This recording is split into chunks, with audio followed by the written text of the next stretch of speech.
गुरु का खास रूप गुरु खालसा साध संगत जीओ वड्डियां भागां वाले हो। अमृत वेले तो गुरु चरनां च जुड़ के सतगुरां दी अमृतमयी धुर की बाणी दा शब्द कीर्तन रागी ਸਿੰਘਾਂ ਦੀ रसना तो आप जी ने सरवण कीता है। हरि कीर्तन तो उपरंत हरि कथा सरवण करन लई गुरु चरना विच आप जी तत्पर हो के सावधान हो के जुड़ बैठे हो। हरि दी कथा गुरबाणी दी कथा साडे अनेक जन्म जन्मांतरां दे कीते पापां नूं हरण दी समर्था रखदी है। जितने पाप कर्म साडे कोलों होए हन, चाहे वह मन करके ने, बचन करके ने, कर्म करके ने, मन वच और कर्म करके कीते गए सारे पाप कर्म हरि कथा सरवण करदे ही कट्टे जांदे ने, निर्वृत हो जांदे ने। गुरबाणी दी कथा दा यह बहुत वड्डा पुण्य है, बहुत वड्डा महात्म है, क्योंकि गुरबाणी दी कथा परमेश्वर दी कथा है, अकाल पुरख दी कथा है, हरि दी कथा है। तदे पातशाह ने बचन कहे ने सब ते उत्तम हर की कथा नाम सुनत दर्द दुख लथा। सब तो उत्तम कर्म है हरि दी कथा सुननी। तो गुरु पातशाह दी दया मया नाल गुरबाणी विचारन लई आपां गुरु चरनां च जुड़े हां। अमृत वेले पावन श्री मुखवाक दी दात सतगुरां ने बख्शिश कीती है। आओ कुछ समय लई मन बिरतियां एकाग्र करिए। पंचम पातशाह जी शब्द उच्चारण कर रहे ने, पर उच्चारण करके सिरे पाओ वजों भगत धन्ना जी नूं इह शब्द दे रहे ने।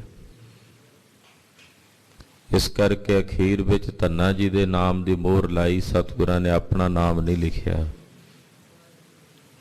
उचारिया पंजवें पातशाह ने है, पर सिरे पाओ वजों भगत धन्ना जी नूं बख्शिश कर रहे ने शब्द। ये एकमिकता है सतगुरां दी।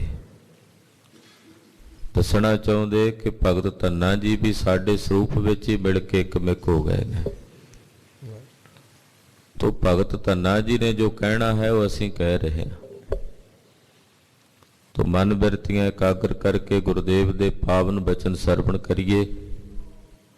गुरु चरनां विच अपणियां हाजरियां लवाउंदिआं रसना पवित्र करदिआं सबू माई भाई आखो जी सतनाम श्री वाहेगुरु साहिब जी। सतनाम श्री वाहेगुरु साहिब जी। महला पंजवा। पंजवें पातशाह धन गुरु अर्जन देव साहब शब्द उचारदे हन। गोबिंद गोबिंद गोबिंद संग नाम देओ मान लीना। भगत नामदेव जी महाराज जी की उपमा करते। भगत नामदेव जी महाराज जिन्हों ने 72 वार प्रतख अकाल पुरख जी के दर्शन किए।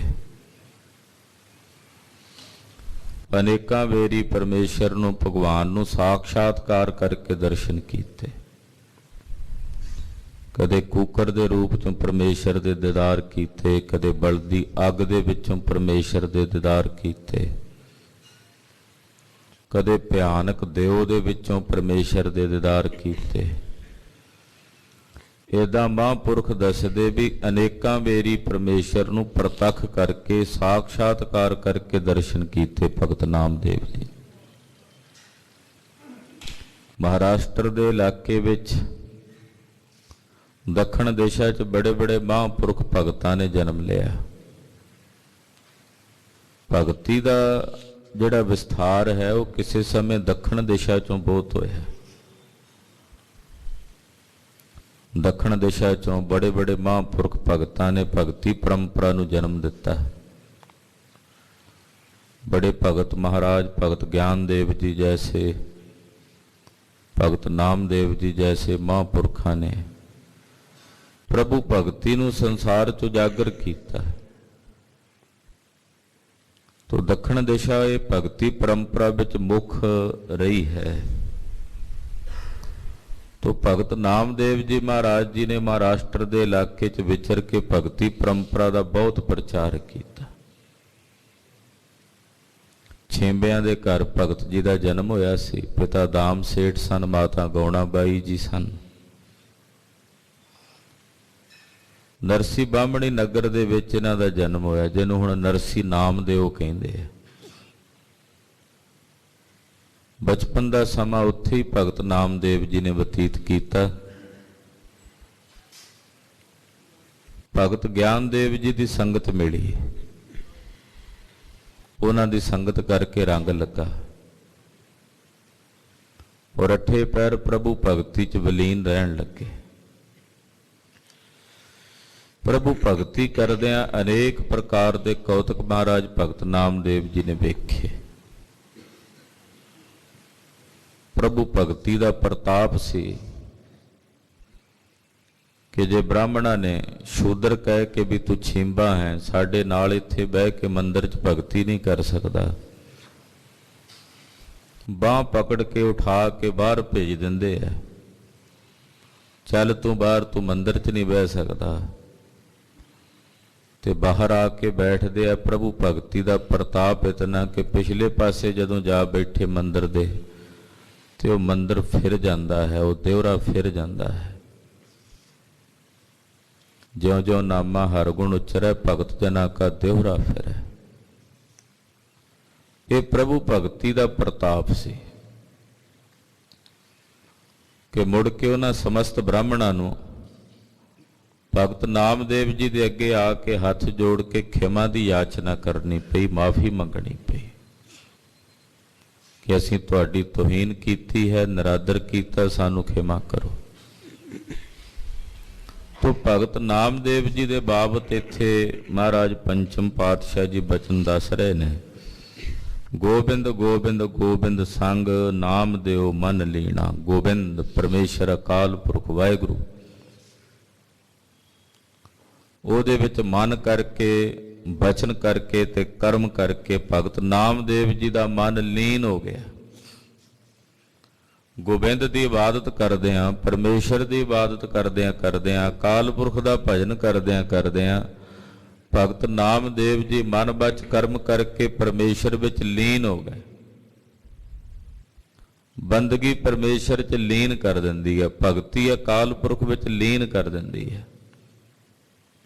यही सब तो वड्डा लाभ है प्रभु भगती का कि उहदी भगती उहदे विच विलीन कर दिंदी है, उहदे च भेद कर दिंदी जिहदी भगती करिए। तो भगती दुनिया के जितने भी रस्ते दसे जाते हैं ना भी परमेश्वर की प्राप्ति के, सब तो मुख ते सुखैन रस्ता भगती का है। चार राह दसे जाते हैं परमेश्वर नूं प्राप्त करन लई, उन्हां विचों एक भगती है, दूसरा ज्ञान है, तीसरा विराग है ते चौथा योग है। योग, वैराग, ज्ञान और भगती। सचखंड हरमंदर साहब दे चार दरवाजे ने, एक योग दा है, दूसरा भगती दा है, तीसरा ज्ञान दा है, चौथा वैराग दा है। पर मेन दरवाजा मुख दरवाजा तो एंट्री जिथों दर्शन तो चारे दरवाजों चो जिधर भी प्रवेश करोगे हो जाएंगे। महाराज गुरु ग्रंथ साहब दे 4 दरवाजों चो किसी दरवाजे चो जाओ अंदर हाजरी हो जाएगी। पर मुख दरवाजा सामने जिधरों असीं आउंदे हाँ, इसे तरह गुरु घर दे विच जिहड़ा मुख दरवाजा ना परमेश्वर की प्राप्ति का, वह भगती का है। मुक्ति ज्ञान करके भी हो सकती है, मुक्ति योग करके भी हो सकती है, मुक्ति वैराग करके भी हो सकती है। पर प्रभु भगती करदिआं बाकी दे तिन्ने दरवाजे भी अपने आप ही हासिल हो जाते। ਤੋ ਭਗਤੀ ਪਰੰਪਰਾ ਗੁਰੂ ਘਰ ਵਿੱਚ ਮੁੱਖ ਹੈ। ਇਸ ਕਰਕੇ ਗੁਰਦੇਵ ਨੇ ਗਿਆਨੀਆਂ ਦੀ ਬਾਣੀ ਗੁਰੂ ਗ੍ਰੰਥ ਸਾਹਿਬ 'ਚ ਦਰਜ ਨਹੀਂ ਕੀਤੀ। ਗਿਆਨੀ ਬੜੇ ਬੜੇ ਸੀ। ਗਿਆਨੀ ਤਾਂ ਵੇਦ ਵਿਆਸ ਵੀ ਸੀ, ਗਿਆਨੀ ਸ਼ੰਕਰਾਚਾਰਿਆ ਵੀ ਸਨ। ਬੜੇ ਬੜੇ ਵਿਦਵਾਨ ਲੋਕ ਹੋਣਗੇ ਜਿਨ੍ਹਾਂ ਨੇ ਬਹੁਤ ਸਾਰੀਆਂ ਗਿਆਨ ਦੀਆਂ ਪੁਸਤਕਾਂ ਲਿਖੀਆਂ, ਪਰ ਉਹਨਾਂ ਗਿਆਨੀਆਂ ਦੀ ਬਾਣੀ ਨਹੀਂ ਲਿਖੀ। ਭਗਤੀ ਕਰਕੇ ਜਿਹੜੇ ਗਿਆਨ ਨੂੰ ਪ੍ਰਾਪਤ ਹੋਏ, ਉਹਨਾਂ ਮਹਾਂਪੁਰਖਾਂ ਭਗਤਾਂ ਦੀ ਬਾਣੀ ਗੁਰੂ ਗ੍ਰੰਥ ਸਾਹਿਬ 'ਚ ਦਰਜ ਕੀਤੀ। ਸਤਿਗੁਰ ਜਿਹੜੇ ਭਗਤੀ ਕਰਕੇ ਗਿਆਨ ਨੂੰ ਪ੍ਰਾਪਤ ਹੋਏ, ਉਹ 15 ਭਗਤਾਂ ਦੀ ਬਾਣੀ ਸਤਿਗੁਰਾਂ ਨੇ ਗੁਰੂ ਗ੍ਰੰਥ ਸਾਹਿਬ 'ਚ ਦਰਜ ਕਰਕੇ ਆਪਣੇ ਬਰਾਬਰ ਦਾ ਉਹਨਾਂ ਨੂੰ ਸਨਮਾਨ ਤੇ ਰੁਤਬਾ ਦੇ ਕੇ ਨਿਵਾਜਿਆ। ਤੋ ਗੋਬਿੰਦ ਅਕਾਲ ਪੁਰਖ ਵਾਹਿਗੁਰੂ ਪਰਮੇਸ਼ਰ ਨਾਲ ਭਗਤ ਨਾਮਦੇਵ ਜੀ ਦਾ ਮਨ ਲੀਨ ਹੋ ਗਿਆ। ਮਨ ਕਰਕੇ, ਬਚਨ ਕਰਕੇ, ਕਰਮ ਕਰਕੇ ਲੀਨ ਹੋ ਗਏ। ਆਡ ਦਾਮ ਕੋਸ਼ੀ ਪਰੋ ਹੋਇਓ ਲਾਖੀਣਾ। ਅੱਧੀ ਦਮੜੀ ਜਿਸ ਛਿੰਬੇ ਦਾ ਮੁੱਲ ਨਹੀਂ ਸੀ, ਜਿਹਨੂੰ ਗਰੀਬੜਾ ਨਿਮਾਣਾ ਕਿਹਾ ਜਾਂਦਾ ਸੀ, ਵੀ ਇਹ ਗਰੀਬੜਾ ਛਿੰਬਾ ਹੈ, ਅੱਧੀ ਦਮੜੀ ਇਹਦਾ ਮੁੱਲ ਨਹੀਂ। ਕਹਿੰਦੇ ਉਹੀ ਛਿੰਬਾ ਭਗਤ ਨਾਮਦੇਵ ਬਣ ਕੇ ਲੱਖਾਂ ਦਾ ਹੋ ਗਿਆ, ਜਿਹਦਾ ਮੁੱਲ ਅੱਧੀ ਦਮੜੀ ਨਹੀਂ ਸੀ, ਉਹ ਲੱਖਾਂ ਦਾ ਹੋ ਗਿਆ। ਇਹ ਹੈ ਪਰਮੇਸ਼ਰ ਦੀ ਭਗਤੀ ਦਾ ਪ੍ਰਤਾਪ ਕਿ ਕੋਇ ਨ ਜਾਣੈ ਕੋਇ ਨ ਮਾਨੈ ਸੇ ਪ੍ਰਗਟ ਹਰਿ ਦੁਆਰੇ। ਜਿਨ੍ਹਾਂ ਨੂੰ ਕੋਈ ਜਾਣਦਾ ਨਹੀਂ, ਕੋਈ ਮੰਨਦਾ ਨਹੀਂ, ਉਹ ਵੀ ਹਰੀ ਦੇ ਦਰਵਾਜ਼ੇ ਤੇ ਪ੍ਰਗਟ ਹੋ ਗਏ, ਪ੍ਰਭੂ ਭਗਤੀ ਦੇ ਪ੍ਰਤਾਪ ਨਾਲ ਉਜਾਗਰ ਹੋ ਗਏ। ਅੱਧੀ ਦਮੜੀ ਜਿਸ ਛਿੰਬੇ ਦਾ ਮੁੱਲ ਨਹੀਂ ਸੀ, ਉਹ ਲੱਖਾਂ ਦਾ ਹੋ ਗਿਆ। ਛਿਪਰੋ ਵਿਚਾਰਾ ਛਿੰਬਾ ਕਹਿੰਦੇ ਸੀ ਲੋਕ ਭਗਤ ਨਾਮਦੇਵ ਜੀ ਮਹਾਰਾਜ ਜੀ ਨੂੰ, ਵਿਚਾਰਾ ਸ਼ਬਦ ਵਰਤਦੇ ਸੀ, ਗਰੀਬੜਾ ਸ਼ਬਦ ਵਰਤਦੇ ਸੀ। ਕਹਿੰਦੇ ਉਹੀ ਭਗਤ ਨਾਮਦੇਵ ਜੀ ਹੋਇਓ ਲਾਖੀਣਾ, ਲੱਖਾਂ ਦੇ ਹੋ ਗਏ। ਇਤਨੇ ਕੀਮਤੀ ਹੋ ਗਏ ਕਿ ਚੰਗੇ ਚੰਗੇ ਰਾਜੇ, ਚੰਗੇ ਚੰਗੇ ਬਾਦਸ਼ਾਹ, ਚੰਗੇ ਚੰਗੇ ਬ੍ਰਾਹਮਣ ਉਹ ਆ ਕੇ ਭਗਤ ਨਾਮਦੇਵ ਜੀ ਦੇ ਚਰਨਾਂ ਤੇ ਨਮਸਕਾਰ ਕਰਦੇ, ਉਹਨਾਂ ਨੂੰ ਮੱਥਾ ਟੇਕਦੇ। ਇਹ ਪ੍ਰਭੂ ਭਗਤੀ ਦਾ ਪ੍ਰਤਾਪ ਜੋ ਭਗਤ ਨਾਮਦੇਵ ਜੀ ਨੂੰ ਹਾਸਲ ਹੋਇਆ, ਪ੍ਰਾਪਤ ਹੋਇਆ। ਰਹਾਉ ਬੋਨ ਨਾ ਤਨ ਨਾ ਤਿਆਗ ਕੈ ਪ੍ਰੀਤ ਚਰਨ ਕਬੀਰਾ। ਕਬੀਰ ਜੀ ਮਹਾਰਾਜ ਜੀ ਨੇ ਉਨਣ ਬੁਣਨ ਦੀ ਬਿਰਤੀ ਜਿਹੜੀ ਪ੍ਰੀਤ ਸੀ, ਕਿਉਂਕਿ ਜੁਲਾਹੇ ਸੀ, ਇਹ ਕੰਮ ਸੀ ਉਹਨਾਂ ਦਾ। ਖੱਡੀ ਤੇ ਬਹਿਣਾ, ਤਾਣਾ ਪੇਟਾ ਬਣਾ ਕੇ ਕੱਪੜੇ ਬੁਣਨੇ। ਕਹਿੰਦੇ ਉਹਦੀ ਪ੍ਰੀਤ ਛੱਡ ਕੇ ਪਰਮੇਸ਼ਰ ਦੇ ਚਰਨਾਂ ਨਾਲ ਪ੍ਰੀਤ ਪਾ ਲਈ। ਧਾਗੇ ਆਦਿਕ ਨੂੰ ਬੁਣਨ ਦੀ ਜਿਹੜੀ ਪ੍ਰੀਤ ਸੀ, ਉਹ ਛੱਡ ਕੇ ਪ੍ਰੀਤ ਚਰਨ ਕਬੀਰਾ। ਕਬੀਰ ਜੀ ਦੇ ਹਿਰਦੇ 'ਚ ਪਰਮੇਸ਼ਰ ਦੇ ਚਰਨਾਂ ਦੀ ਪ੍ਰੀਤ ਬਣ ਗਈ। ਨੀਚ ਕੁਲਾ ਜੋ ਲਾਹਰਾ ਭਇਓ ਗੁਣੀ ਗਹੀਰਾ। ਜਿਹਨੂੰ ਨੀਚ ਕੁੱਲ ਵਾਲਾ ਜੁਲਾਹਾ ਕਿਹਾ ਜਾਂਦਾ ਸੀ, ਉਹ ਗੁਣੀ ਗਹੀਰ ਕਬੀਰ ਹੋ ਕੇ ਸੰਸਾਰ 'ਚ ਪ੍ਰਗਟ ਹੋ ਗਏ। ਭਗਤ ਕਬੀਰ ਹੋ ਕੇ ਪ੍ਰਗਟ ਹੋ ਗਏ। ਬਨਾਰਸ ਦੀ ਇੱਕ ਛੋਟੀ ਜਿਹੀ ਗਲੀ 'ਚ ਕਬੀਰ ਜੀ ਮਹਾਰਾਜ ਜੁਲਾਹਿਆਂ ਦੇ ਘਰ ਇੱਕ ਖੱਡੀ ਤੇ ਕੁਪੜਾ ਬਣਨ ਦੀ ਸੇਵਾ ਨਿਭਾਉਂਦੇ ਹੈ। ਪਰਮੇਸ਼ਰ ਦੀ ਭਗਤੀ ਦਾ ਪ੍ਰਤਾਪ ਕੈਸਾ ਹੈ ਕਿ ਉਸ ਵੇਲੇ ਕਾਂਸ਼ੀ 'ਚ ਰਾਜ ਕਰਨ ਵਾਲੇ ਰਾਜਿਆਂ ਦੇ ਨਾਂ ਦਾ ਨਹੀਂ ਪਤਾ, ਪਰ ਕਬੀਰ ਜੀ ਬਾਰੇ ਬੱਚੇ ਬੱਚੇ ਨੂੰ ਪਤਾ ਹੈ ਕਿ ਉਹ ਪਰਮੇਸ਼ਰ ਦੀ ਭਗਤੀ ਕਰਨ ਵਾਲੇ ਮਹਾਂਪੁਰਖ ਸਨ, ਭਗਤ ਸਨ। ਕਿਉਂਕਿ ਭਗਤੀ ਨੇ ਕਬੀਰ ਜੀ ਨੂੰ ਪ੍ਰਗਟ ਕਰ ਦਿੱਤਾ। ਪਰਮੇਸ਼ਰ ਅਕਾਲ ਪੁਰਖ ਆਪਣੀ ਭਗਤੀ ਕਰਨ ਵਾਲਿਆਂ ਨੂੰ ਪ੍ਰਗਟ ਕਰ ਦਿੰਦਾ। ਕਿਉਂ ਕਰਦਾ? ਕਿਉਂਕਿ ਆਪਣੇ ਭਗਤਾਂ ਨੂੰ ਪ੍ਰਗਟ ਕਰਨ ਤੋਂ ਬਾਅਦ ਉਹਨਾਂ ਭਗਤਾਂ ਦੇ ਦੁਆਰਾ ਫਿਰ ਉਹ ਆਪ ਪ੍ਰਗਟ ਹੁੰਦਾ। ਆਖੋ ਸਤਿਨਾਮ। ਸ੍ਰੀ ਵਾਹਿਗੁਰੂ। ਪਰਮੇਸ਼ਰ ਆਪਣੇ ਭਗਤਾਂ ਨੂੰ ਪ੍ਰਗਟ ਕਿਉਂ ਕਰਦਾ? ਭਗਤ ਲੁਕਣਾ ਚਾਹੁੰਦੇ ਆ, ਉਹ ਪ੍ਰਗਟ ਨਹੀਂ ਹੁੰਦੇ। ਉਹਨਾਂ ਦਾ ਯਤਨ ਹੁੰਦਾ ਵੀ ਲੁਕੇ ਰਹੀਏ, ਪ੍ਰਗਟ ਨਾ ਹੋਈਏ। ਪਰ ਕਿਉਂ ਕਰਦਾ ਪਰਮੇਸ਼ਰ ਪ੍ਰਗਟ ਉਹਨਾਂ ਨੂੰ? ਪਰਮੇਸ਼ਰ ਇਸ ਕਰਕੇ ਆਪਣੇ ਭਗਤਾਂ ਨੂੰ ਪ੍ਰਗਟ ਕਰਦਾ ਕਿ ਉਹ ਆਪਣੇ ਭਗਤਾਂ ਦੁਆਰਾ ਪਰਮੇਸ਼ਰ ਆਪ ਸੰਸਾਰ 'ਚ ਪ੍ਰਗਟ ਹੁੰਦਾ। ਉਹਦੇ ਭਗਤ ਪਰਮੇਸ਼ਰ ਨੂੰ ਸੰਸਾਰ 'ਚ ਪ੍ਰਗਟ ਕਰਦੇ।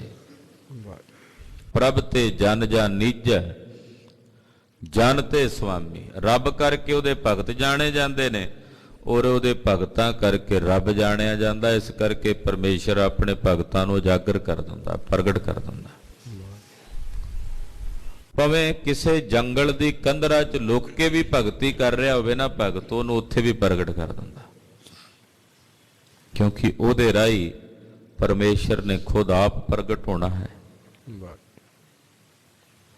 ਤੋ ਇਸ ਕਰਕੇ ਕਬੀਰ ਜੀ ਮਹਾਰਾਜ, ਜਿਨ੍ਹਾਂ ਨੂੰ ਨੀਚ ਕੁਲਾਂ ਦਾ ਜੁਲਾਹਾ ਕਿਹਾ ਜਾਂਦਾ ਸੀ, ਛਿੰਬਾ ਕਿਹਾ ਜਾਂਦਾ ਸੀ, ਜੁਲਾਹਾ ਕਿਹਾ ਜਾਂਦਾ ਸੀ, ਕਹਿੰਦੇ ਭਇਓ ਗੁਣੀ ਗਹੀਰਾ। ਉਹ ਵੀ ਗੁਣੀ ਗਹੀਰ ਹੋ ਗਏ, ਬੇਅੰਤ ਡੂੰਘੇ ਗੁਣਾਂ ਦੇ ਮਾਲਕ ਹੋ ਗਏ। ਰਵਿਦਾਸ ਟਵੰਤਾ ਢੋਰ ਨੀਤ, ਤਿਨ ਤਿਆਗੀ ਮਾਇਆ। ਗੁਰੂ ਖਾਲਸਾ ਜੀ ਸ੍ਰੀ ਗੁਰੂ ਗ੍ਰੰਥ ਸਾਹਿਬ ਜੀ ਦੀ ਬਾਣੀ ਵਿੱਚ 15 ਭਗਤਾਂ ਚੋਂ ਸਭ ਤੋਂ ਵੱਧ ਬਾਣੀ ਕਬੀਰ ਜੀ ਦੀ ਦਰਜ ਹੈ। ਔਰ ਸਾਰੇ ਭਗਤਾਂ ਵਿੱਚੋਂ ਸਭ ਤੋਂ ਮਹਿੰਗੀ ਬਾਣੀ। ਮਹਿੰਗੀ ਬਾਣੀ ਦਾ ਮਤਲਬ ਕੀ ਹੁੰਦਾ ਹੈ? ਮੁੱਲ ਕਰਕੇ ਨਹੀਂ ਮੈਂ ਕਹਿ ਰਿਹਾ। ਮਹਿੰਗੀ ਬਾਣੀ ਦਾ ਮਤਲਬ ਹੈ ਵੀ ਬਹੁਤ ਜ਼ਿਆਦਾ ਡੂੰਘੇ ਗਿਆਨ ਦਾ ਜ਼ਿਕਰ ਮਹਾਰਾਜ ਭਗਤ ਕਬੀਰ ਜੀ ਦੀ ਬਾਣੀ 'ਚ ਮਿਲੇਗਾ। ਬਹੁਤ ਜ਼ਿਆਦਾ ਡੂੰਘਾਈ 'ਚ ਕਬੀਰ ਜੀ ਜਾਂਦੇ। ਟੀਕੇ ਬਹੁਤ ਕੀਤੇ ਗਏ ਨੇ, ਵਿਆਖਿਆਵਾਂ ਬਹੁਤ ਕੀਤੀਆਂ ਗਈਆਂ, ਪਰ ਕਬੀਰ ਜੀ ਦੇ ਅੱਜ ਵੀ ਬਹੁਤ ਸਾਰੇ ਸ਼ਬਦ ਐਸੇ ਨੇ ਜਿਨ੍ਹਾਂ ਦੇ ਕੇਵਲ ਅੱਖਰੀ ਅਰਥ ਹੋ ਸਕੇ ਨੇ, ਭਾਵ ਅਰਥ ਹੋਣ ਵਿੱਚ ਸੰਭਵ ਹੀ ਨਹੀਂ ਹਨ। ਇੰਨੇ ਡੂੰਘੇ ਜਾ ਕੇ ਕਬੀਰ ਜੀ ਬਾਣੀ ਰਚਦੇ, ਇਤਨੀ ਡੂੰਘਾਈ 'ਚ ਚਲੇ ਜਾਂਦਾ। ਉਲਟ ਪਵਨ ਚੱਕਰ ਖਟ ਭੇਦੇ, ਸੁਰਤ ਸੋਨੇ ਅਨਰਾਗੀ। ਜਦੋਂ ਇਹਨਾਂ ਡੂੰਘੇ ਬਚਨਾਂ ਦੀ ਗੱਲ ਕਰਦੇ ਆ ਨਾ, ਇਹਨੂੰ ਸੂਖਸ਼ਮ ਯੋਗ ਕਹਿੰਦੇ ਆ। ਅਸੀਂ ਸੁਣ ਲਾਂਗੇ ਵੀ 6 ਚੱਕਰ ਨੇ, ਉਹਨਾਂ ਨੂੰ ਵਿੰਨੀ ਦਾ, ਪਰ ਉਹਨਾਂ ਨੂੰ ਵੇਖਣਾ, ਉਹਨਾਂ ਨੂੰ ਮਹਿਸੂਸ ਕਰਨਾ, ਉਹਨਾਂ ਨੂੰ ਅਨੁਭਵ ਕਰਨਾ, ਫਿਰ ਉਹਨਾਂ ਬਾਰੇ ਲਿਖਣਾ, ਇਹ ਕਬੀਰ ਜੀ ਦੇ ਹਿੱਸੇ ਆਇਆ। ਸੂਖਸ਼ਮ ਯੋਗ ਦੇ ਸੰਬੰਧ 'ਚ ਕਬੀਰ ਜੀ ਨੇ ਜਿੰਨਾ ਖੋਲ ਕੇ ਲਿਖਿਆ ਉਹ ਬਾ ਕਮਾਲ ਹੈ। ਤੋ ਬਹੁਤ ਡੂੰਘਾਈ ਵਿੱਚ ਕਬੀਰ ਜੀ ਦੀ ਬਾਣੀ। ਹੁਣ ਭਗਤ ਰਵਿਦਾਸ ਜੀ ਮਹਾਰਾਜ ਜੀ ਦਾ ਜ਼ਿਕਰ ਕਰਦੇ। ਬਲਿਆਰ ਜਾਈਏ, ਭਗਤ ਰਵਿਦਾਸ ਜੀ। ਰਵਿਦਾਸ ਟਵੰਤਾ ਢੋਰ ਨੀਤ। ਭਗਤ ਰਵਿਦਾਸ ਜੀ ਕਿਉਂਕਿ ਚਮੜੇ ਦੀ ਕਿਰਤ ਕਰਦੇ ਸੀ, ਲੋਕ ਚਮਿਆਰ ਕਹਿੰਦੇ ਸਨ, ਕਿਉਂਕਿ ਚਮੜੇ ਦਾ ਕੰਮ ਕਰਨ ਕਰਕੇ ਚਮਿਆਰ। ਜਿਹੋ ਜੀ ਕੋਈ ਕਿਰਤ ਲੋਹੇ ਦਾ ਕੰਮ ਕਰੇ ਲੁਹਾਰ, ਘੜੇ ਬਣਾਉਣ ਦਾ ਮਿੱਟੀ ਦਾ ਕੰਮ ਕਰੇ ਘੁਮਿਆਰ, ਲੱਕੜੀ ਦਾ ਕੰਮ ਕਰਨ ਵਾਲਾ ਤਰਖਾਣ। ਏਦਾਂ ਚਮੜੇ ਦੀ ਕਿਰਤ ਕਰਦੇ ਸੀ। ਮਰੇ ਹੋਏ ਜਾਨਵਰਾਂ ਦਾ ਚਮੜਾ, ਭਗਤ ਜੀ ਦੇ ਪਰਿਵਾਰ ਦੇ ਜਿਹੜੇ ਜੀ ਸਨ ਉਹ ਇਹ ਕੰਮ ਕਰਦੇ ਆਲੇ ਦੁਆਲੇ। ਤਿੰਨ ਤਿਆਗੀ ਮਾਇਆ। ਮਾਇਆ ਦੇ ਤਿਆਗੀ ਹੋ ਗਏ ਮਹਾਰਾਜ ਭਗਤ ਰਵਿਦਾਸ ਜੀ। ਗੰਗਾ ਦੇ ਕਿਨਾਰੇ ਬੈਠੇ ਜੇ ਜੁੱਤੀਆਂ ਵੀ ਗੰਢਦੇ ਐ, ਕਿਸੇ ਕੋਲੋਂ ਮਾਇਆ ਨਹੀਂ ਲੈਂਦੇ। ਇਹ ਭਗਤ ਰਵਿਦਾਸ ਜੀ ਦਾ ਸੁਭਾਅ ਸੀ। ਆਉਂਦੇ ਜਾਂਦੇ ਮੁਸਾਫਰਾਂ ਦੇ ਪੈਰਾਂ ਦੀਆਂ ਜੁੱਤੀਆਂ ਗੰਢਣੀਆਂ। ਐਡਾ ਵੱਡਾ ਮਹਾਂਪੁਰਖ, ਐਡਾ ਵੱਡਾ ਭਗਤ ਤੇ ਨਿਮਰਤਾ ਕਿਤਨੀ। ਮੈਂ ਅਕਸਰ ਬੇਨਤੀ ਕਰਦਾ ਹੁੰਨਾ ਕਿ ਜਿਹੜਾ ਜਿਤਨਾ ਵੱਡਾ ਮਹਾਂਪੁਰਖ ਹੁੰਦਾ, ਕੋਈ ਵੱਡਾ ਮਹਾਤਮਾ ਹੁੰਦਾ, ਵੱਡੇ ਮਹਾਂਪੁਰਖ ਦੀ, ਵੱਡੇ ਸਾਧੂ ਦੀ ਸਭ ਤੋਂ ਵੱਡੀ ਸ੍ਰੇਸ਼ਟ ਆਦਤ ਹੈ ਕਿ ਉਹ ਜਿੰਨਾ ਵੱਡਾ ਹੁੰਦਾ ਓਨਾ ਹੀ ਨੀਵਾਂ ਹੋ ਕੇ ਰਹਿੰਦਾ। ਜਿੰਨਾ ਵੱਡਾ ਹੁੰਦਾ ਉਤਨਾ ਹੀ ਨੀਵਾਂ ਹੋ ਕੇ ਰਹਿੰਦਾ, ਉਹ ਆਪਣਾ ਆਪਾ ਨਹੀਂ ਜਣਾਉਂਦਾ। ਇਹ ਵੱਡੇ ਦੀ ਵੱਡਾ ਇਸ ਕਰਕੇ ਵੱਡਾ ਨਹੀਂ ਹੁੰਦਾ ਕਿ ਜਿਹਦੇ ਕੋਲ ਕੋਈ ਸੰਸਾਰ ਦੀ ਵਡਿਆਈ ਹੈ ਤਾਂ ਉਹ ਵੱਡਾ। ਵੱਡਾ ਉਹ ਹੈ ਜਿਹਦੇ ਕੋਲ ਨਿਮਰਤਾ ਹੈ। ਨਿਵੇਂ ਸੋ ਗੌਰਾ ਹੋਏ, ਜਿਹੜਾ ਪਲੜਾ ਝੁਕ ਜਾਂਦਾ ਉਹ ਭਾਰਾ ਮੰਨਿਆ ਜਾਂਦਾ। ਜਿਹੜੇ ਹਲਕੇ ਜੇ ਹੁੰਦੇ ਉੱਪਰ ਹੀ ਤਰੀ ਜਾਂਦੇ, ਉੱਪਰ ਉੱਪਰ ਹੀ।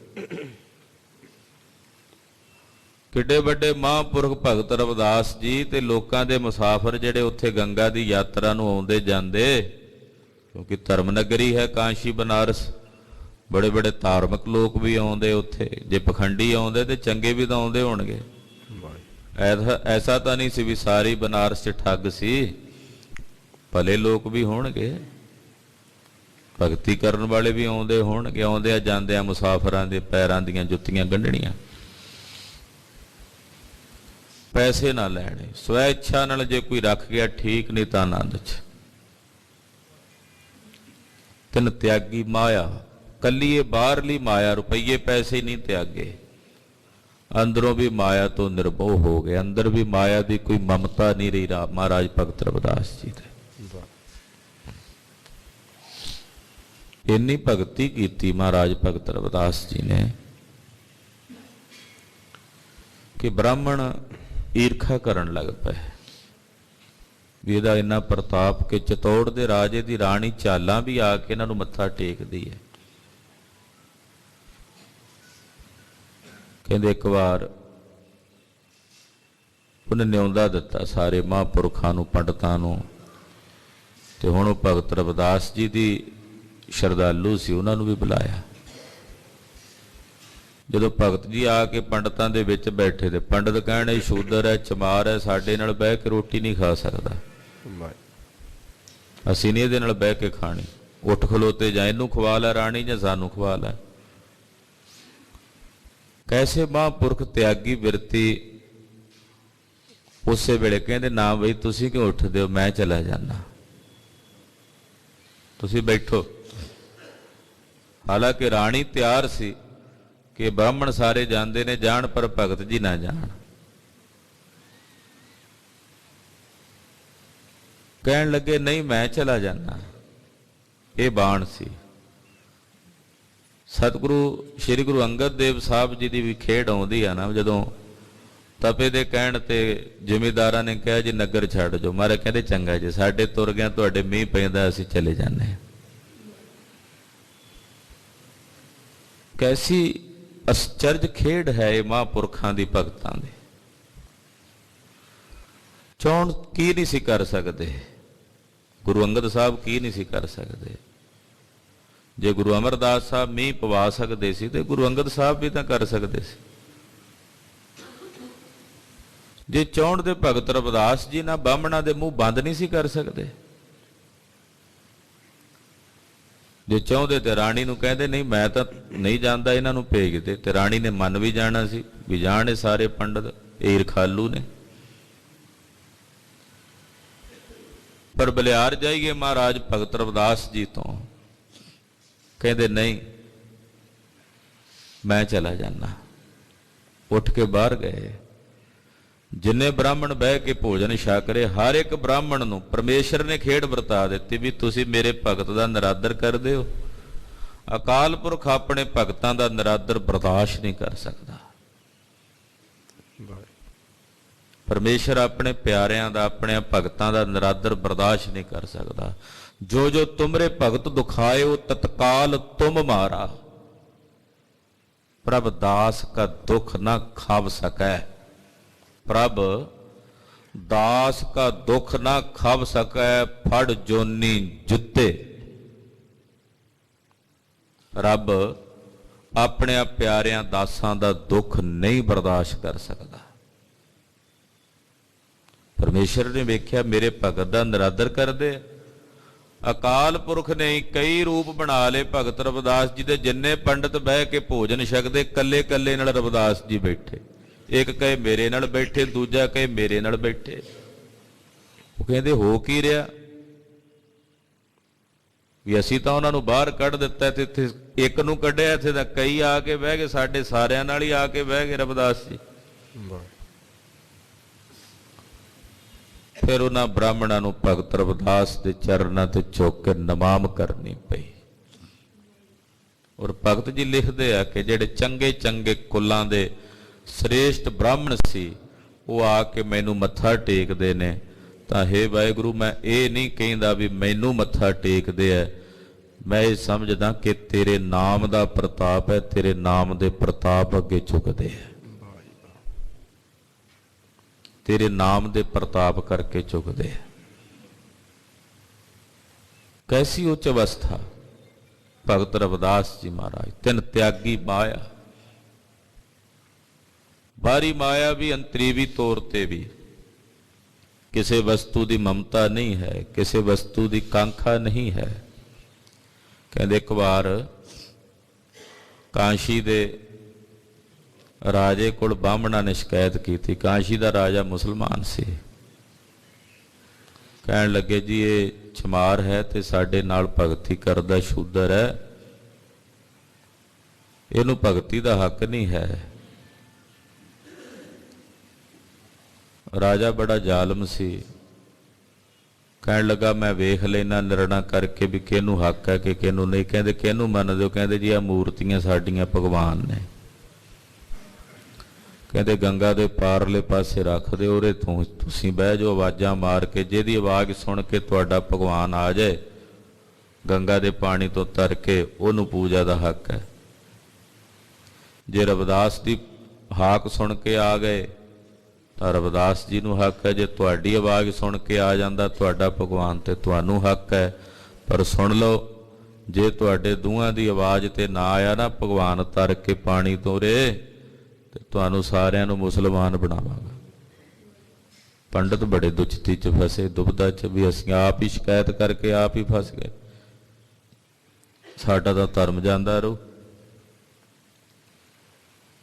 ਭਰੋਸਾ ਕੋਈ ਨਹੀਂ ਸੀ ਵੀ ਮੂਰਤੀਆਂ ਪੱਥਰ ਦੀਆਂ ਕਿਵੇਂ ਤਰਨਗੀਆਂ ਗੰਗਾ ਦੇ ਪਾਣੀ ਤੇ। ਬਹੁਤ ਜ਼ਿਆਦਾ ਪਰੇਸ਼ਾਨ ਹੋ ਗਏ। ਪਰ ਹੁਣ ਕਰਨ ਕੀ, ਬਹਿ ਗਏ।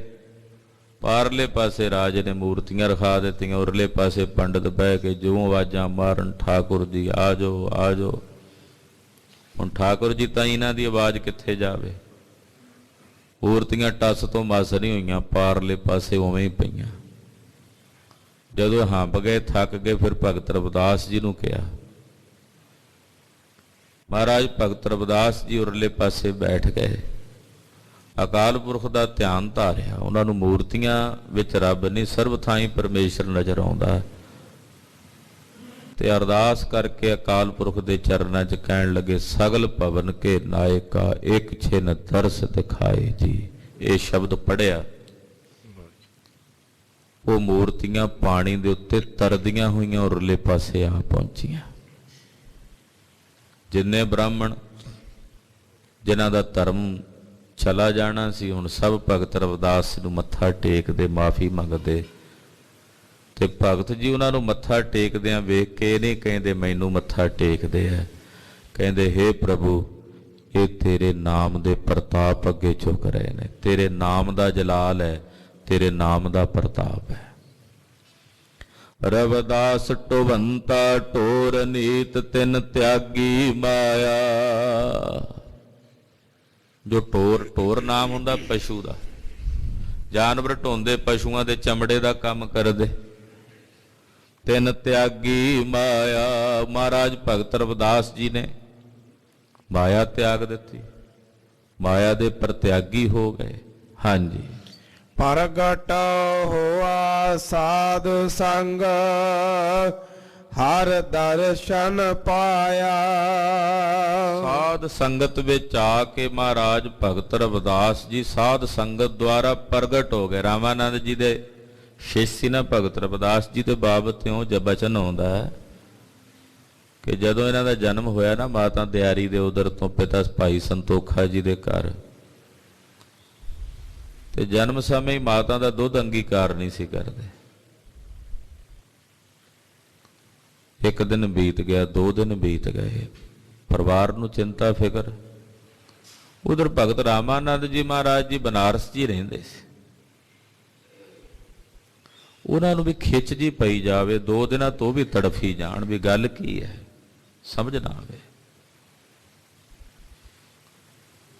ਤੁਰਦਿਆਂ ਤੁਰਦਿਆਂ ਉਸੇ ਗਲੀ 'ਚ ਆ ਗਏ ਜਿਸ ਗਲੀ 'ਚ ਭਗਤ ਰਵਿਦਾਸ ਜੀ ਦਾ ਜਨਮ ਹੋਇਆ, ਤੇ ਅੱਗੋਂ ਭਗਤ ਜੀ ਦੇ ਪਿਤਾ ਜੀ ਬਾਬਾ ਸੰਤੋਖ ਦਾਸ ਜੀ ਉਹ ਬਾਹਰ ਨੂੰ ਆ ਰਹੇ, ਬੜੇ ਫਿਕਰਮੰਦ ਰਾਮਾਨੰਦ ਜੀ ਨੂੰ ਦੂਰੋਂ ਪ੍ਰਣਾਮ ਕੀਤੀ। ਰਾਮਾਨੰਦ ਜੀ ਨੇ ਪੁੱਛਿਆ, ਭਾਈ ਕੀ ਗੱਲ ਫਿਕਰਮੰਦ ਹੈ? ਕਹਿਣ ਲੱਗਾ, ਜੀ ਪਰਮੇਸ਼ਰ ਨੇ ਪੁੱਤਰ ਦਿੱਤਾ, 2 ਦਿਨ ਹੋ ਗਏ ਨੇ, ਨਾ ਮਾਤਾ ਦਾ ਦੁੱਧ ਅੰਗੀਕਾਰ ਕਰਦਾ, ਨਾ ਕੋਈ ਹੋਰ ਦੁੱਧ ਅੰਗੀਕਾਰ ਕਰਦਾ, ਗਊ ਆਦਿਕ ਦਾ। ਏਦਾਂ ਉਹ ਕਿਵੇਂ ਜੀਵਤ ਰਹੇਗਾ? ਭਗਤ ਰਾਮਾਨੰਦ ਜੀ ਮਹਾਰਾਜ ਜੀ ਕਹਿੰਦੇ, ਅੱਛਾ ਫਿਰ ਉਹੀ ਬਾਲਕ ਹੈ ਜਿਹਨੂੰ ਅਸੀਂ ਲੱਭ ਰਹੇ ਹਾਂ, ਉਹੀ ਬੱਚਾ ਜਿਸ ਦੀ ਅਸੀਂ ਭਾਲ ਕਰ ਰਹੇ ਹਾਂ, ਚੱਲ ਮੈਨੂੰ ਲੈ ਚੱਲ। ਇੱਕਦਮ ਸੰਤੋਖ ਦਾਸ ਹੈਰਾਨ ਹੋ ਗਏ, ਇਹ ਤਾਂ ਬ੍ਰਾਹਮਣ ਨੇ, ਸਾਡੇ ਵਰਗੇ ਸ਼ੂਦਰਾਂ ਦੇ ਘਰ ਤਾਂ ਕਦੇ ਆਇਆ ਨਹੀਂ ਕੋਈ, ਇਹ ਤਾਂ ਨੇੜੇ ਨਹੀਂ ਲੱਗਣ ਦਿੰਦੇ ਸਾਨੂੰ, ਇਹ ਘਰ ਆਉਣ ਲੱਗੇ ਆ। ਰਾਮਾਨੰਦ ਜੀ ਕਹਿੰਦੇ, ਨਹੀਂ, ਇਹ ਜਿਹੜਾ ਬੱਚਾ ਆਇਆ ਸਾਡਾ ਪੂਰਬਲੇ ਜਨਮ ਦਾ ਸੇਵਕ ਹੈ, ਕੱਲਾ ਇਸ ਜਨਮ ਦਾ ਨਹੀਂ, ਪੂਰਬ ਜਨਮ ਦਾ ਵੀ ਸੇਵਕ ਹੈ। ਗਏ, ਬੱਚੇ ਨੂੰ ਗੋਦ 'ਚ ਲਿਆ, ਰਵਿਦਾਸ ਜੀ ਨਾਂ ਸੀ, ਗੋਦ 'ਚ ਲੈ ਕੇ ਕੰਨ ਵਿੱਚ ਆਖਿਆ, ਬੇਟਾ ਗੁਰਮੰਤਰ ਦਿੱਤਾ। ਜਦੋਂ ਗੁਰਮੰਤਰ ਲਿਆ, ਉਸੇ ਵੇਲੇ ਆਪਣੀ ਮਾਤਾ ਦਾ ਦੁੱਧ ਅੰਗੀਕਾਰ ਕਰ ਲਿਆ ਭਗਤ ਰਵਿਦਾਸ ਜੀ ਨੇ। ਜਨਮ ਸਮੇਂ ਸੋਝੀ ਵਾਲੇ ਮਹਾਂਪੁਰਖ ਸੀ, ਜਨਮ ਸਮੇਂ ਇਤਨਾ ਗਿਆਨ। ਜਿਵੇਂ ਪੰਚਮ ਪਾਤਸ਼ਾਹ ਦੇ ਬਾਪ ਮਹਾਰਾਜ ਜੀ ਨੇ ਲਿਖਿਆ ਨਾ ਪੱਟਾਂ ਨੇ, ਤੈਂ ਜਨਮਤ ਗੁਰਮਤ ਬ੍ਰਹਮ ਪਛਾਣਿਓ, ਐਸੀ ਬ੍ਰਹਮਾਕਾਰ ਬਿਰਤੀ। ਤੋ ਮਾਇਆ ਦੇ ਤਿਆਗੀ ਹੋ ਗਏ, ਸਾਧੂ ਜਨਾਂ ਦਾ ਸੰਗ ਮਿਲਿਆ। ਭਗਤ ਰਾਮਾਨੰਦ ਜੀ ਜੈਸੇ ਮਹਾਂਪੁਰਖਾਂ ਦੇ ਸੰਗ ਦੁਆਰਾ ਪ੍ਰਗਟ ਹੋਆ ਸਾਧ ਸੰਗ, ਸਾਧ ਸੰਗਤ ਦੁਆਰਾ ਪ੍ਰਗਟ ਹੋ ਗਏ। ਹਰ ਦਰਸ਼ਨ ਪਾਇਆ, ਹਰੀ ਦੇ ਦਰਸ਼ਨ ਪ੍ਰਾਪਤ ਕੀਤੇ। ਜਦੋਂ ਹਰੀ ਦੇ ਦਰਸ਼ਨ ਪ੍ਰਾਪਤ ਕੀਤੇ ਤੇ ਹਰੀ ਦੇ ਦਰਸ਼ਨ ਕਰਕੇ ਕਹਿੰਦੇ, ਤੋਹੀ ਮੋਹੀ ਮੋਹੀ ਤੋਹੀ ਅੰਤਰ ਕੈਸਾ, ਕਨਕ ਕਟਕ ਜਲ ਤਰੰਗ ਜੈਸਾ, ਤੋਹੀ ਮੋਹੀ। ਜਦੋਂ ਹਰੀ ਦੇ ਦਰਸ਼ਨ ਕੀਤੇ ਤੇ ਹਰੀ ਦੇ ਦਰਸ਼ਨ ਹੋਏ, ਦੀਦਾਰ ਹੋਏ, ਤੇ ਭਗਵਾਨ ਜੀ ਕਹਿੰਦੇ, ਮੈਨੂੰ ਮੱਥਾ ਨਾ ਟੇਕ, ਤੂੰ ਸ਼ੂਦਰ ਹੈ। ਪਰਖਣ ਵਾਸਤੇ ਨਾ, ਕਿ ਤੂੰ ਸ਼ੂਦਰ ਹੈ, ਮੈਨੂੰ ਮੱਥਾ ਨਾ ਟੇਕ। ਤੇ ਭਗਤ ਜੀ ਬੜੇ ਪ੍ਰੇਮ ਚ ਆ ਕੇ ਕਹਿੰਦੇ, ਜਬ ਹਮ ਹੋਤੇ ਤਬ ਤੋ ਨਾਹੀ, ਅਬ ਤੂੰ ਹੀ ਮੈਂ ਨਾਹੀ। ਮਹਾਰਾਜ, ਜਦੋਂ ਮੈਂ ਸੀ ਉਦੋਂ ਤੂੰ ਹੈ ਹੀ ਨਹੀਂ ਸੀ। ਜਦੋਂ ਮੈਂ ਆਪਣੇ ਆਪ ਨੂੰ ਰਵਿਦਾਸ ਸਮਝਦਾ ਸੀ ਉਦੋਂ ਤੂੰ ਨਹੀਂ ਸੀ। ਹੁਣ ਤੂੰ ਹੈ, ਹੁਣ ਮੈਂ ਤਾਂ ਹਾਂ ਹੀ ਨਹੀਂ। ਤੇ ਜਦੋਂ ਮੈਂ ਹਾਂ ਹੀ ਨਹੀਂ ਤੇ ਫਿਰ ਕਾਹਦਾ ਸ਼ੂਦਰ ਤੇ ਕਾਹਦਾ ਬ੍ਰਾਹਮਣ? ਜੇ ਮੈਂ ਹੋਵਾਂਗਾ ਤੇ ਸ਼ੂਦਰ ਹੋਵਾਂਗਾ ਨਾ। ਜੇ ਹੁਣ ਮੈਂ ਹਾਂ ਹੀ ਨਹੀਂ, ਤੂੰ ਹੀ ਤੂੰ ਹੈ, ਤੇ ਫਿਰ ਹੁਣ ਮਹਾਰਾਜ ਇਹ ਪ੍ਰਤੱਖ ਪ੍ਰਮਾਣ ਹੈ। ਤੁਸੀਂ ਪ੍ਰਤੱਖ ਹਾਜ਼ਰ ਹੀ ਤਾਂ ਹੋਏ ਹੋ ਜੇ ਮੇਰੇ ਵਿੱਚੋਂ ਮੈਂ ਮਿਟੀ ਹੈ। ਆਖੋ ਸਤਿਨਾਮ ਸ੍ਰੀ ਵਾਹਿਗੁਰੂ। ਜੇ ਮੇਰੇ 'ਚ ਮੈਂ ਹੁੰਦੀ ਤੇ ਤੂੰ ਆਉਂਦਾ ਹੀ ਨਾ। ਤੂੰ ਆਇਆ ਹੈ ਇਹਦਾ ਮਤਲਬ ਮੇਰੀ ਮੈਂ ਮੁੱਕ ਗਈ ਹੈ, ਤਦੇ ਤਾਂ ਤੂੰ ਆਇਆ। ਤੇ ਹੇ ਵਾਹਿਗੁਰੂ, ਹੁਣ ਤੂੰ ਹੀ ਤੂੰ ਹੈ। ਅਨ ਲਗਮ ਜੈਸੇ ਲਹਿਰ ਮੈਂ ਓਧਤ, ਜਲ ਕੇਵਲ ਜਲ ਮਾਹੀ। ਮਹਾਰਾਜ ਤੂੰ ਹੀ ਤੂੰ ਹੈ। ਜਿਵੇਂ ਪਾਣੀ ਦੀ ਲਹਿਰ ਪਾਣੀ ਤੋਂ ਵੱਖਰੀ ਨਹੀਂ ਹੁੰਦੀ, ਤਿਵੇਂ ਤੇਰੇ ਤੋਂ ਪੈਦਾ ਹੋਇਆ ਮੈਂ ਤੇਰੇ ਤੋਂ ਵੱਖਰਾ ਕਿਵੇਂ ਹੋ ਸਕਦਾ ਹਾਂ? ਤੂੰ ਮੈਂ ਹਾਂ, ਮੈਂ ਤੂੰ ਹੈ, ਕੋਈ ਫਰਕ ਹੀ ਨਹੀਂ। ਹਰ ਦਰਸ਼ਨ ਪਾਇਆ, ਹਰੀ ਦੇ ਦਰਸ਼ਨ ਪ੍ਰਤੱਖ ਪ੍ਰਾਪਤ ਕੀਤੇ ਭਗਤ ਰਵਿਦਾਸ ਜੀ ਨੇ। ਪ੍ਰਗਟ ਹੋਆ ਸਾਧ ਸੰਗ, ਪ੍ਰਗਟ ਹੋਆ ਸਾਧ ਸੰਗ, ਪ੍ਰਗਟ ਹੋਆ ਸਾਧ ਸੰਗ, ਪ੍ਰਗਟ ਹੋਆ ਸਾਧ ਸੰਗ। ਹਰ ਦਰਸ਼ਨ ਪਾਇਆ, ਹਰ ਦਰਸ਼ਨ ਪਾਇਆ, ਹਰ ਦਰਸ਼ਨ ਪਾਇਆ, ਹਰ ਦਰਸ਼ਨ ਪਾਇਆ, ਹਰ ਦਰਸ਼ਨ ਪਾਇਆ, ਹਰ ਦਰਸ਼ਨ ਪਾਇਆ, ਹਰ ਦਰਸ਼ਨ ਪਾਇਆ, ਹਰ ਦਰਸ਼ਨ ਪਾਇਆ। ਏਦਾਂ ਹੀ ਹਰੀ ਦੇ ਦਰਸ਼ਨ ਨਹੀਂ ਹੋਏ, ਪਹਿਲਾਂ ਤੜਫ ਰੱਖੀ ਹਰੀ ਦੇ ਦਰਸ਼ਨਾਂ ਦੀ, ਬੇਨਤੀਆਂ ਕੀਤੀਆਂ, ਮਿੰਨਤਾਂ ਕੀਤੀਆਂ, ਤਰਲੇ ਕੀਤੇ, ਬਹੁਤ ਜਨਮ ਵਿਛਰੇ ਥੇ ਮਾਧੋ, ਇਹ ਜਨਮ ਤੁਮਾਰੇ ਲੇਖੇ, ਕਹਿ ਰਵਿਦਾਸ ਆਸ ਲਗ ਜੀਵੋਂ, ਚਿਰ ਭਇਓ ਦਰਸ਼ਨ ਦੇਖੇ। ਮਹਾਰਾਜ ਬੜੇ ਲੰਮੇ ਅਰਸੇ ਦਾ, ਕਈ ਜਨਮ ਬੀਤ ਗਏ ਐ, ਬੜੇ ਚਿਰ ਬੀਤ ਗਏ ਆ, ਹੁਣ ਦਰਸ਼ਨ ਦੇ ਦਿਓ ਮਹਾਰਾਜ, ਹੁਣ ਦਰਸ਼ਨ ਦੇ ਦਿਓ। ਤੇ ਇਹ ਬੇਨਤੀਆਂ ਪ੍ਰਵਾਨ ਹੋਈਆਂ ਤੇ ਹਰੀ ਦੇ ਦਰਸ਼ਨ ਪ੍ਰਾਪਤ ਕੀਤੇ ਮਹਾਰਾਜ ਭਗਤ ਰਵਿਦਾਸ ਜੀ ਨੇ। ਹਰੀ ਦਰਸ਼ਨ ਕਰਕੇ ਆਪ ਹੀ ਹਰੀ ਦਾ, ਅਕਾਲ ਪੁਰਖ ਦਾ, ਨਿਰੰਕਾਰ ਦਾ ਰੂਪ ਹੋ ਗਏ। ਸੈਨ ਨਾਈ ਬੁੱਤਕਾਰੀਆ, ਉਹ ਘਰ ਘਰ ਸੁਣਿਆ। ਸੁਣ ਪ੍ਰਤਾਪ ਕਬੀਰ ਦਾ, ਦੂਜਾ ਸਿੱਖ ਹੋਆ ਸੈਣ ਨਾਈ। ਭਾਈ ਗੁਰਦਾਸ ਸਾਹਿਬ ਲਿਖਦੇ ਆ, ਕਹਿੰਦੇ ਕਬੀਰ ਜੀ ਦਾ ਪ੍ਰਤਾਪ ਸੁਣ ਕੇ ਸੈਣ ਨੂੰ ਵੀ ਰੰਗ ਲੱਗ ਗਿਆ। ਭਗਤ ਸੈਣ ਜੀ ਨਾਈ ਸਨ। ਨਾਈਆਂ ਦਾ ਕੀ ਕੰਮ ਹੁੰਦਾ? ਲੋਕਾਂ ਦੀਆਂ ਮਾਲਸ਼ਾਂ ਕਰਨੀਆਂ, ਬੁੱਤੀਆਂ ਕੱਢਣੀਆਂ। ਨਗਰ ਦਾ ਇੱਕ ਰਾਜਾ ਸੀ, ਉਹਦੀ ਮਾਲਸ਼ ਰੋਜ਼ ਕਰਦੇ। ਨਾਈ ਜੋ ਸਨ ਮਾਲਸ਼ ਵਾਸਤੇ ਜਾਂਦੇ, ਉਹਨਾਂ ਦਾ ਕੰਮ ਸੀ, ਧੰਦਾ ਸੀ। ਕਬੀਰ ਜੀ ਜੈਸੇ ਮਹਾਂਪੁਰਖਾਂ ਦੇ ਸੰਗ ਚੋਂ ਪ੍ਰੇਰਨਾ ਮਿਲੀ, ਆਖਿਆ ਬਸ ਜਦ ਸਾਧੂ ਆਉਣ ਉਹਨਾਂ ਦੀ ਸੇਵਾ ਕਰਨੀ, ਘਰ ਵਿੱਚ ਕੋਈ ਸਾਧੂ ਆਵੇ ਉਹਨਾਂ ਦੀ ਸੇਵਾ ਕਰਨੀ। ਇੱਕ ਦਿਨ ਰਾਤ ਨੂੰ ਸ਼ਾਮ ਦਾ ਵੇਲਾ ਤੇ ਸਾਧੂਆਂ ਦੀ ਮੰਡਲੀ ਆਈ। ਅਕਸਰ ਉਹਨਾਂ ਦਿਨਾਂ ਵਿੱਚ ਰਮਤੇ ਸਾਧੂ ਵਿਚਰਦੇ ਸਨ, ਨਗਰ ਨਗਰ, ਗ੍ਰਾਮ ਗ੍ਰਾਮ ਜਾ ਕੇ ਵਿਚਰਨਾ, ਲੋਕਾਂ ਨੂੰ ਪ੍ਰਭੂ ਭਗਤੀ ਦੀ ਚਿਣਗ ਲਾਣੀ, ਇਹ ਸਾਧੂਆਂ ਦਾ ਕੰਮ ਸੀ। ਸਾਧੂ ਇੱਕ ਜਗ੍ਹਾ ਤੇ ਰੁਕ ਕੇ ਡੇਰਾ ਪਾ ਕੇ ਨਹੀਂ ਸੀ ਰਹਿੰਦਾ। ਹੁਣ ਤਾਂ ਸਾਧਾਂ ਦੇ ਡੇਰੇ ਆ ਨਾ, ਉਦੋਂ ਸਾਧੂ ਇੱਕ ਜਗ੍ਹਾ ਤੇ ਟਿਕ ਕੇ ਡੇਰਾ ਪਾ ਕੇ ਨਹੀਂ ਸੀ ਬਹਿੰਦਾ, ਤੁਰਦੇ ਹੀ ਰਹਿਣਾ। ਆਮ ਕਰਕੇ ਕਹਾਵਤ ਨਾ, ਸਾਧੂ ਤੁਰਦੇ ਭਲੇ ਤੇ ਨਗਰੀ ਵਸਦੀ ਭਲੀ। ਪਾਣੀ ਠਹਿਰ ਜੇ ਤੇ ਗੰਦਾ ਹੋ ਜਾਂਦਾ, ਤੇ ਸਾਧੂ ਵੀ ਰੁਕ ਗਿਆ, ਉਹਦੇ 'ਚ ਸੜਾਣ ਪੈਦਾ ਹੋ ਜਾਏਗੀ। ਸਾਧੂ ਦਾ ਕੰਮ ਤੁਰਿਆ ਰਹੇ। ਕਲਗੀਧਰ ਪਾਤਸ਼ਾਹ ਨੇ ਖਾਲਸਾ ਪੰਥ ਸਾਜਿਆ। ਚੱਕਰਵਰਤੀ ਖਾਲਸਾ ਨਿਹੰਗ ਸਿੰਘਾਂ ਦੇ ਦਲ ਪੂਰਨ ਸਾਧੂ ਰੂਪ ਹੋ ਕੇ ਵਿਚਰਦੇ ਹੈ, ਇੱਕ ਜਗ੍ਹਾ ਤੇ ਨਹੀਂ ਟਿਕਦੇ। ਜਿਤਨੇ ਨਿਹੰਗਾਂ ਸਿੰਘਾਂ ਦੇ ਦਲ ਪੰਥ ਨੇ, ਚਾਹੇ ਸ਼੍ਰੋਮਣੀ ਪੰਥ ਅਕਾਲੀ ਬੁੱਢਾ ਦਲ ਹੈ, ਤਰਨਾ ਦਲ ਹੈ, ਬਹਾਦਰ ਬਾਬਾ ਬਿਧੀ ਚੰਦ ਸਾਹਿਬ ਜੀ ਦਾ ਦਲ ਹੈ, ਖਿਆਲੇ ਵਾਲਿਆਂ ਦਾ ਦਲ ਹੈ, ਬਹੁਤ ਸਾਰੇ ਦਲ ਪੰਥ ਨੇ, ਉਹ ਇੱਕ ਜਗ੍ਹਾ ਤੇ ਨਹੀਂ ਟਿਕਦੇ। ਉਹਨਾਂ ਨੂੰ ਵੀ, ਕਿਉਂਕਿ ਉਸ ਜਿੱਥੇ ਖਾਲਸਾ ਸੰਤ ਸਿਪਾਹੀ ਆ ਉੱਥੇ ਸਾਧੂ ਵੀ ਹੈ ਨਾ, ਉਹ ਤੁਰਦੇ ਰਹਿੰਦੇ।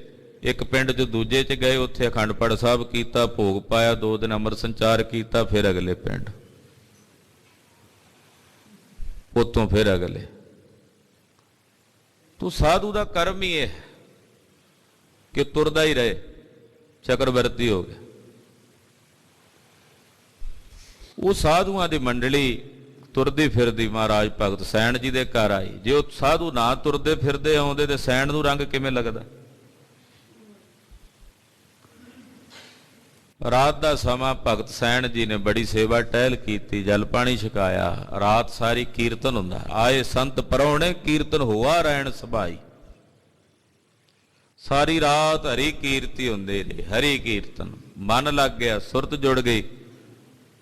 ਸਵੇਰੇ ਰਾਜੇ ਦੀ ਮਾਲਿਸ਼ ਕਰਨੀ ਹੁੰਦੀ, ਨਾ ਜਾ ਸਕੇ ਸਾਧੂਆਂ ਦੀ ਸੰਗਤ ਵਿੱਚ।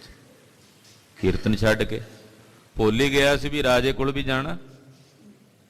ਉਸ ਪਾਸੇ ਧਿਆਨ, ਇਹ ਥੋੜੀ ਵੀ ਕਥਾ ਕੀਰਤਨ ਸੁਣਦਿਆਂ ਤੁਹਾਡਾ ਧਿਆਨ ਫਿਕਰ ਚ ਰਵੇ ਵੀ ਮੈਂ ਘਰ ਜਾ ਕੇ ਆ ਵੀ ਕਰਨਾ ਸੀ। ਉਹਦਾ ਕਰ ਹੀ ਲੈਣਾ ਜਦੋਂ ਜਾਣਾ। ਜਦੋਂ ਸੰਗਤ 'ਚ ਬੈਠੇ ਆ, ਕਥਾ ਕੀਰਤਨ 'ਚ ਬੈਠੇ, ਇੱਥੇ ਹੀ ਹੋਈਏ। ਫਿਰ ਸੁਰਤ 'ਚ ਹੋਰ ਕੰਮ ਧੰਦੇ ਨਾ ਚੇਤੇ ਹੋਣ। ਜਿੰਨਾ ਚਿਰ ਬੈਠੇ ਆ, ਜਿਹਦੀ ਸ਼ਰਨ 'ਚ ਬੈਠੇ ਉਹਦੇ ਹੋ ਕੇ ਬਈਏ। ਤੇ ਜੇ ਆਏ ਵੀ ਆ, ਮਿਹਨਤ ਵੀ ਕੀਤੀ, ਸੰਗਤ ਵਿੱਚ ਵੀ ਬੈਠੇ ਤੇ ਉਹਦੇ ਹੋ ਕੇ ਨਾ ਬਈਏ ਤੇ ਫਿਰ ਤਾਂ ਭਾਈ ਨਿਸ਼ਫਲ ਹੀ ਹੋਇਆ ਨਾ।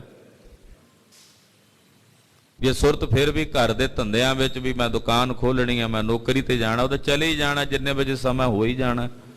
ਜੇ ਸੁਰਤ ਵਿੱਚ ਉਹਨੂੰ ਹੀ ਚਲਾਈ ਜਾਣਾ ਤੇ ਸੁਰਤ ਵਿੱਚ ਸ਼ਬਦ ਕਿੱਥੇ ਚੱਲਣਾ ਸੀ। ਇੱਕ ਅੱਧਾ ਘੰਟਾ ਮਿਲਿਆ ਸੀ ਗੁਰੂ ਸੰਗਤ ਵਿੱਚ ਬੈਠ ਕੇ ਹਰੀ ਜਸ ਕਰਨ ਸੁਣਨ ਦਾ, ਉਹਨੂੰ ਵੀ ਅਜਾਈ ਨਾ ਗਵਾਈਏ। ਭੁੱਲ ਗਿਆ ਵੀ ਰਾਜੇ ਦੀ ਮਾਲਿਸ਼ ਵੀ ਕਰਨੀ ਸੀ। ਉਧਰ ਪਰਮੇਸ਼ਰ ਨੇ ਵੇਖਿਆ ਵੀ ਰਾਜੇ ਬੜੇ ਜ਼ਾਲਮ ਹੁੰਦੇ, ਜੇ ਉਹ ਨਾ ਪਹੁੰਚਿਆ ਸੈਣ ਤੇ ਉਹਨੇ ਮੇਰੇ ਭਗਤ ਨੂੰ ਬੁਲਾ ਕੇ ਤੰਗ ਕਰਨਾ, ਦੁੱਖ ਦੇਣਾ। ਪਰਮੇਸ਼ਰ ਆਪ ਸੈਣ ਦਾ ਰੂਪ ਬਣ ਕੇ ਆਇਆ। ਆਖੋ ਸਤਨਾਮ ਸ੍ਰੀ ਵਾਹਿਗੁਰੂ। ਆਪ ਭਗਤ ਸੈਣ ਦਾ ਨਾਈ ਬਣ ਕੇ ਆਇਆ, ਆ ਕੇ ਰਾਜੇ ਦੀ ਮਾਲਿਸ਼ ਕੀਤੀ। ਰਾਜੇ ਦੀ ਚਮੜੀ ਦੇ ਉੱਤੇ ਕੋਈ ਰੋਗ ਸੀ, ਇਹੋ ਜੀ ਮਾਲਿਸ਼ ਕੀਤੀ ਵੀ ਰਾਜਾ ਬਿਲਕੁਲ ਨਵਾਂ ਨਰੋਆ ਹੋ ਗਿਆ। ਪਰਮੇਸ਼ਰ ਦੇ ਹੱਥ ਜੋ ਲੱਗ ਗਏ ਰਾਜੇ ਨੂੰ। ਸੈਣ ਜੀ ਜਦੋਂ ਕੀਰਤਨ ਦਾ ਭੋਗ ਪਿਆ, ਫਿਰ ਚੇਤਾ ਆਇਆ ਵੀ ਰਾਜੇ ਕੋਲ ਵੀ ਜਾਣਾ ਸੀ। ਗਏ, ਰਾਜਾ ਅੱਗੇ ਨਾਮ ਦੇਵੇ। ਭਗਤ ਜੀ ਸੋਚਦੇ ਸਨ ਵੀ ਰਾਜਾ ਅੱਜ ਗੁੱਸੇ ਹੋਵੇਗਾ, ਖਬਰੇ ਕੀ ਕਰੇਗਾ, ਪਰ ਰਾਜੇ ਨੇ ਤੇ ਅੱਜ ਹੱਥਾਂ ਤੇ ਚੁੱਕ ਲਿਆ। ਕਹਿੰਦੇ ਅੱਜ ਸੈਣ ਕਮਾਲ ਦੀ ਮਾਲਿਸ਼ ਕੀਤੀ ਹੈ, ਮੇਰੇ ਰੋਗ ਕੱਟੇ ਗਏ ਨੇ।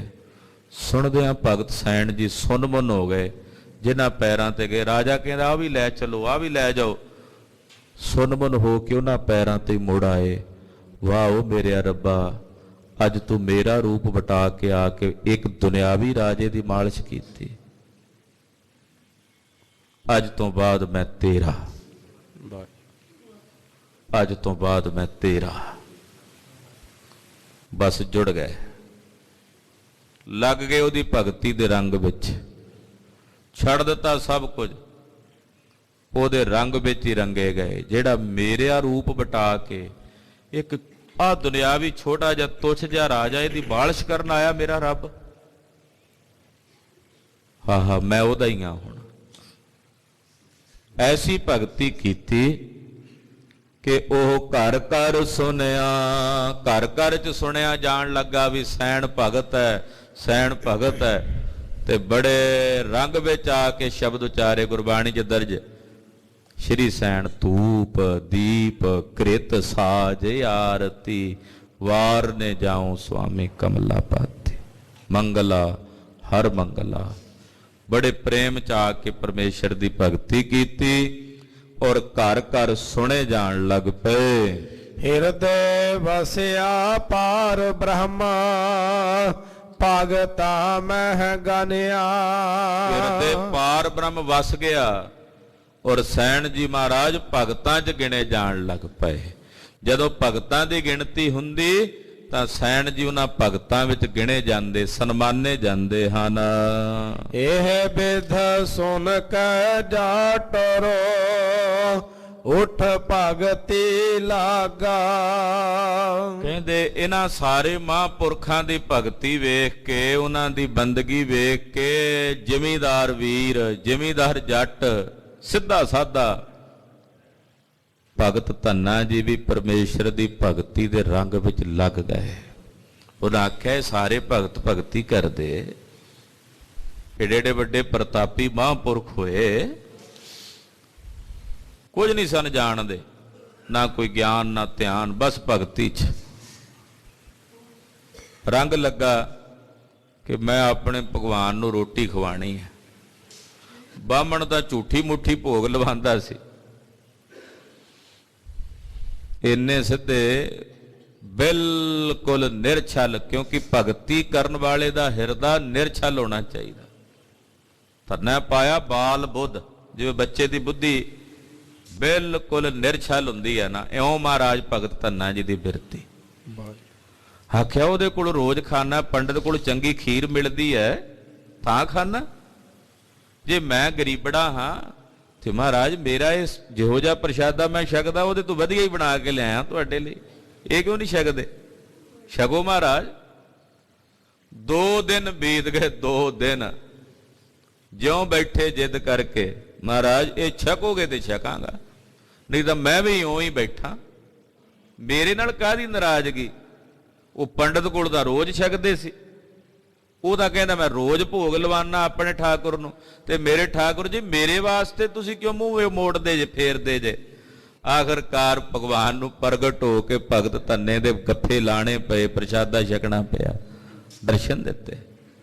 ਤੇ ਹੱਥ ਫੜ ਕੇ ਕਹਿੰਦੇ ਆ ਭਗਵਾਨ ਦਾ ਵੀ ਮੈਂ ਉਧਰ ਜ਼ਿਮੀਂਦਾਰਾ ਵੀ ਕਰਦਾ, ਖੇਤਾਂ 'ਚ ਹਲ ਵੀ ਵਾਹੁਣਾ ਤੇ ਤੇਰੀ ਭਗਤੀ ਵੀ ਕਰਦਾ। ਵੀ ਮੈਂ ਸੁਣਿਆ ਵੀ ਜਿਹੜੇ ਤੇਰੀ ਭਗਤੀ ਕਰਦੇ ਆ ਤੂੰ ਉਹਨਾਂ ਦੇ ਕੰਮ ਧੰਦੇ ਵੀ ਕਰਦਾ, ਤੇ ਮੈਨੂੰ ਵੀ ਤਾਂ ਬੰਦਾ ਚਾਹੀਦਾ, ਮੇਰੇ ਨਾਲ ਮਹਾਰਾਜ ਜੀ ਮਾੜਾ ਮੋਟਾ ਖੇਤਾਂ 'ਚ ਮੇਰੀ ਮਦਦ ਵੀ ਕਰ ਦਿਆ ਕਰੋ।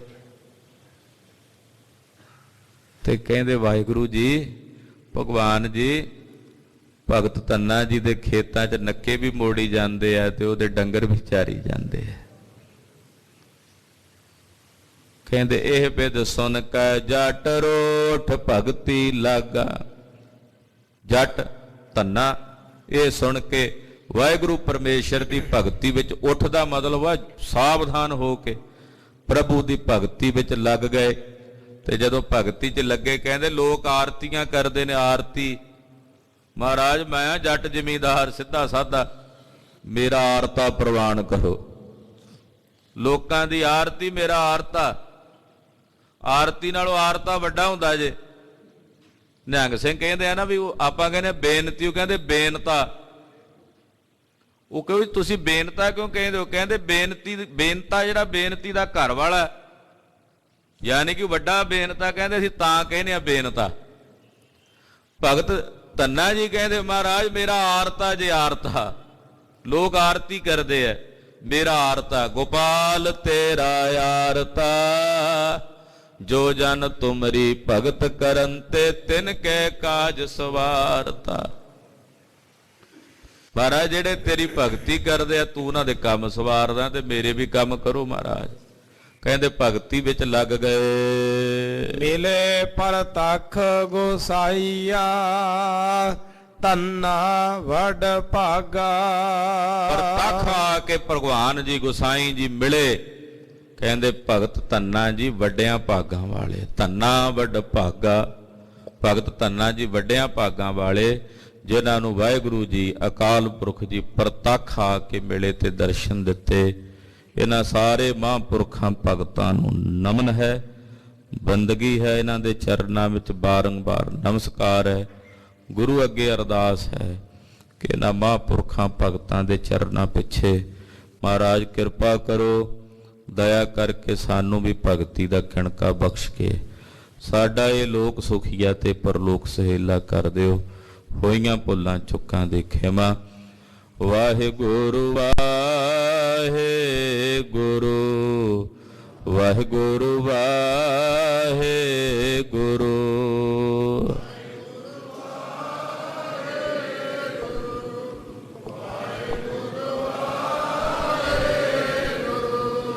ਵਾਹਿਗੁਰੂ ਵਾਹਿਗੁਰੂ ਵਾਹਿਗੁਰੂ ਵਾਹਿਗੁਰੂ।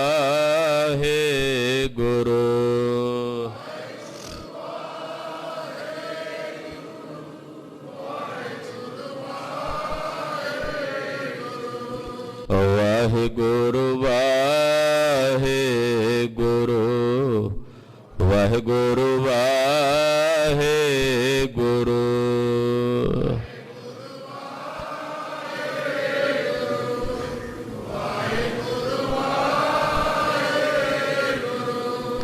ਵਾਹਿਗੁਰੂ ਵਾਹਿਗੁਰੂ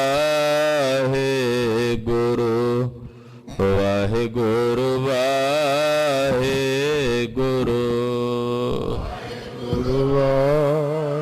ਵਾਹਿਗੁਰੂ ਵਾਹਿਗੁਰੂ ਵਾਹਿਗੁਰੂ। ਵਾਹਿਗੁਰੂ ਜੀ ਕਾ ਖਾਲਸਾ, ਵਾਹਿਗੁਰੂ ਜੀ ਕੀ ਫਤਿਹ।